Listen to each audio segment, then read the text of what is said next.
Welcome to the bird media. నేను మీ పవన్ కృష్ణమూర్తి. 2 రోజుల నుంచి విశాఖపట్నంలో గీతం యూనివర్సిటీకి సంబంధించినటువంటి చర్చ ఆగిపోయింది. గమనించారా ఎవరన్నా? గీతం యూనివర్సిటీకి ఏదైతే ఆ 50 ఎకరాల భూమిని దాదాపు 5,000 కోట్లు ఉంది అని చెప్పి గుడివాడ అమర్నాథ్ కావచ్చు, మిగతా వాళ్ళు కావచ్చు, వైసీపీ కావచ్చు, ఇక పెద్ద రచ్చరచ్చ చేశారో, మరి దానికి సంబంధించి ఇంకొక కేసు విషయం, ఇంకొక భూ కేటాయింపు విషయం ఎప్పుడో 2004లో మొదలై 2006లో తిరస్కరించబడి 2009లో యాక్సెప్ట్ చేయబడినటువంటి ఒక స్థలం విషయం బయటకు వచ్చేసరికి దాని మీద క్వశ్చన్స్ అడిగేసరికి గీతం మీద మాట్లాడడం మానేశారు. ఎవరన్నా గమనించారా అది? సరే, కాస్త నిజాలు మాట్లాడుకుందాం. విశాఖవాసుల అంతరంగాన్ని ఇక్కడ ఆవిష్కరించేటువంటి ప్రయత్నం చేద్దాం మనం. గీతం యూనివర్సిటీ భూముల మీద చర్యలు సరే, నిబంధనలు ఉల్లంఘిస్తే వాళ్ళ మీద చర్యలు ఎలాగో తప్పవు. అది రాజశేఖర్ రెడ్డి ఉన్నా, జగన్మోహన్ రెడ్డి ఉన్నా, చంద్రబాబు నాయుడు ఉన్నా, రేపొద్దున మీరున్నా, నేనున్నా సరే. అయితే ఇక్కడ విశాఖ ప్రజలు ఒక ప్రశ్న అడుగుతున్నారు. చాలా చిన్న ప్రశ్న, సహజంగా వచ్చేటువంటి ప్రశ్న. గీతం యూనివర్సిటీ భూములు సరే, మరి జగన్మోహన్ రెడ్డి గారి మేనత్త చర్చి సంగతి ఏంటి అని అడుగుతున్నారు. విశాఖ ప్రజలే అడుగుతున్నారు. రాజకీయ ద్వేషము కాదు, సోషల్ మీడియాలో ప్రచారము కాదు, గ్రౌండ్లో అక్కడ చూస్తున్నటువంటి వాళ్ళు, 2004 నుంచి చూస్తున్నటువంటి వాళ్ళు అడుగుతున్నటువంటి ప్రశ్న. అంటే 2004, 2014, 2024, దాదాపు 22 సంవత్సరాలు. సరే, అందులో 2009 అని అనుకుందాం. 2009 నుంచి వేసుకున్నప్పటికీ కూడా 18 సంవత్సరాలు అయితే ఈజీగా కనిపిస్తోందిగా. ఇది గ్రౌండ్లో అడుగుతున్నటువంటి పబ్లిక్ వాయిస్.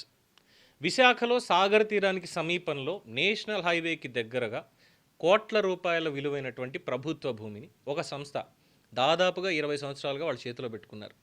ఆ భూమిని కేటాయించినప్పుడు ప్రభుత్వం ముందు వాళ్ళు ఉంచినటువంటి లక్ష్యం, వాళ్ళు ఏం చేద్దాం అనుకుంటున్నారు అనేది చాలా క్లియర్.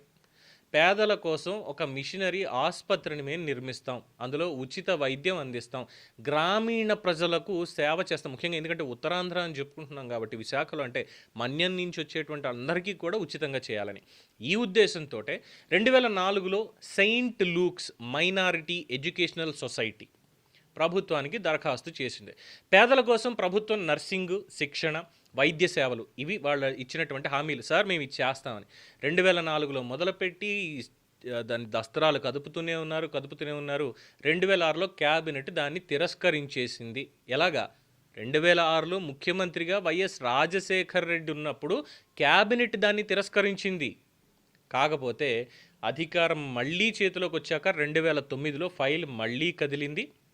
చివరికి 7.35 ఎకరాల విలువైనటువంటి భూమిని సెయింట్ లూక్స్ మైనారిటీ ఇన్స్టిట్యూషన్ వాళ్ళకి కేటాయించారు. అప్పట్లో 2004, 2009లో ఆ భూమి ఎకరాకి సుమారు 1.5 కోటి దాకా ఉంది. కానీ సంస్థకి కేటాయించిన ధర నామమాత్రం అని అన్నారు. ఆ రోజుల్లోనే నామమాత్రం అన్నారు. ఎకరాకి 25 లక్షలు. అంటే సేవ పేరుతో అతి భారీ రాయితీ.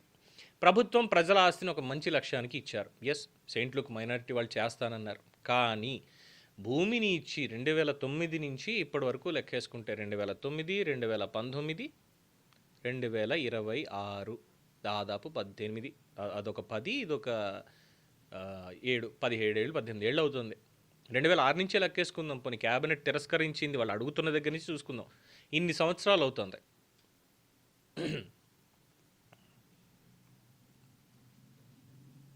మరి ఈరోజు అక్కడ పూర్తి స్థాయి ఆసుపత్రి ఉందా అని అడుగుతున్నారు.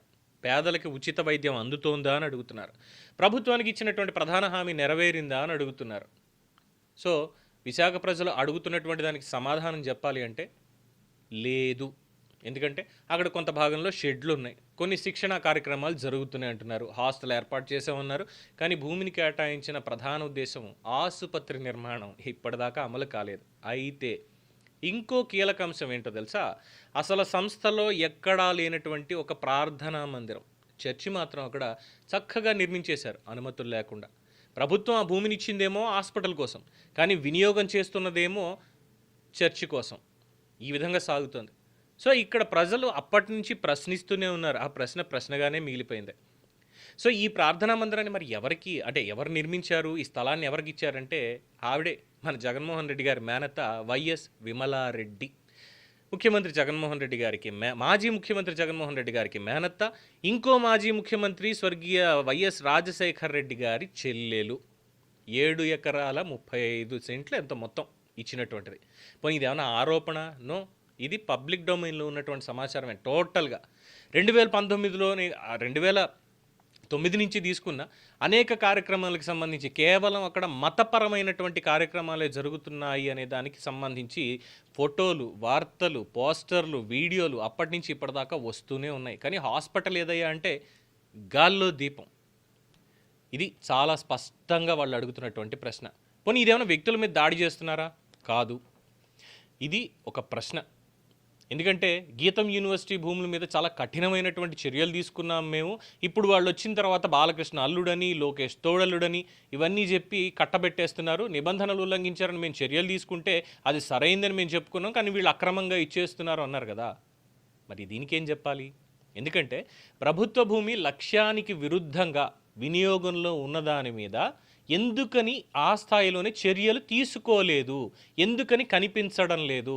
చట్టం అనేది గీతం యూనివర్సిటీకి ఒకలాగా, ఇక్కడ విమలారెడ్డికి ఇంకొకలాగా వర్తించాలా? రాజకీయ అనుబంధాలు ఉన్న చోట చట్టం అనేది చాలా నెమ్మదిగా వాళ్ళకి కావాల్సినట్టుగా కదులుతోందా అని చెప్పి. ఇది సోషల్ మీడియాలో ఏం వినిపిస్తున్న వాదన కాదు, ఇంకోటి కాదు. ప్రభుత్వం కొన్నేళ్ల క్రితం నియమించినటువంటి ఒక కమిటీ ఈ భూముల వ్యవహారం మీద స్పష్టంగా పరిశీలించి కమిటీ నివేదికలో చెప్పిన చాలా సూటి మాట, ప్రభుత్వానికి వారు ఇచ్చినటువంటి లక్ష్యం నెరవేరలేదు కనుక భూమిని తిరిగి ప్రభుత్వానికి తీసుకోవాలి. This is recorded. ఇది రికార్డెడ్ కమిటీ ఇచ్చినటువంటి రిపోర్ట్ ప్రకారం. అంటే వైఎస్ విమలారెడ్డి కేటాయించినటువంటి ఆ 7.35 ఎకరాల భూమిని పూర్తిగా వెనక్కి తీసుకోవాలి అని. కానీ ఆ నివేదిక మీద ఏం జరిగింది? ఏం చర్యలు తీసుకున్నారు? భూమిని ఏమైనా తిరిగి స్వాధీనం చేసుకున్నారా? ఎందుకు చెయ్యలేదు? ఈ ప్రశ్నలు కామన్గా వచ్చేవే. ప్రజలకు మాత్రం స్పష్టమైన సమాధానం ఎక్కడా దీని మీద రాలేదు.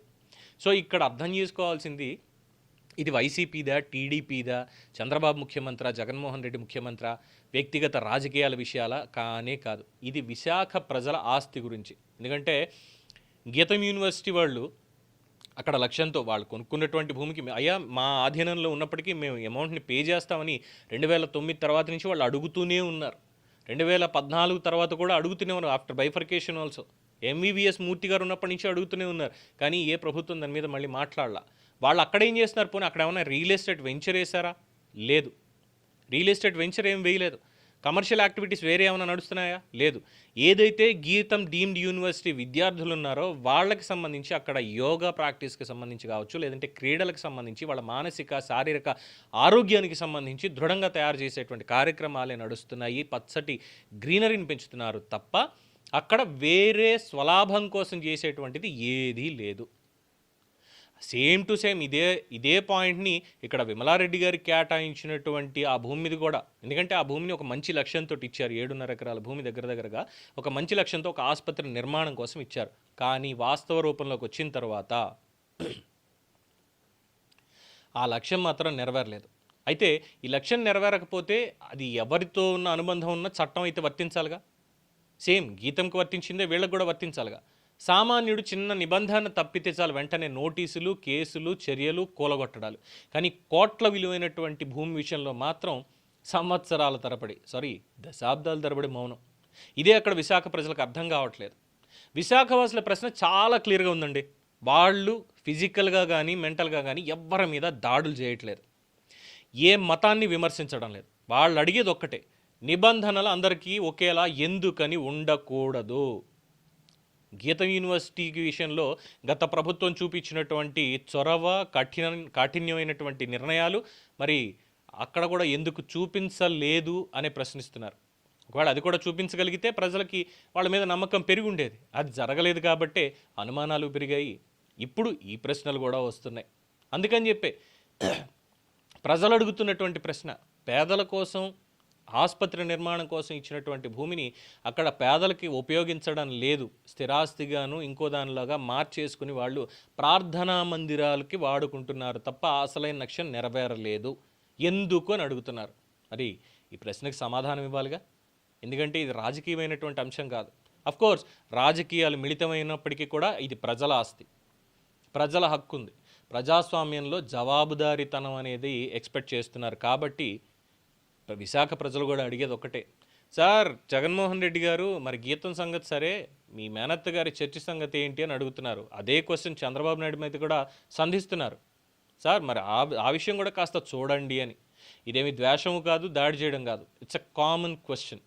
సమాధానం ఇవ్వాల్సినటువంటి బాధ్యత ప్రభుత్వ వ్యవస్థల మీదే ఉంది. అలాగే మరి గతంలో ఆరోపణలు చేస్తున్నటువంటి వాళ్ళు, నిర్ణయాలు తీసుకున్నటువంటి జగన్మోహన్ రెడ్డి గారు, వైఎస్ఆర్సీపీ వాళ్ళు కూడా ఈ గీతంకి సంబంధించి, లేదు విమలారెడ్డి గారి చర్చికి సంబంధించి నిర్ణయం కూడా చెప్పాల్సిందే. ఏమంటారు? విశాఖవాసుల ప్రశ్న కరెక్టేనా? మీ అభిప్రాయాన్ని కామెంట్స్ రూపంలో తెలియజేయండి. చూస్తూనే ఉండండి ది బర్డ్ మీడియా.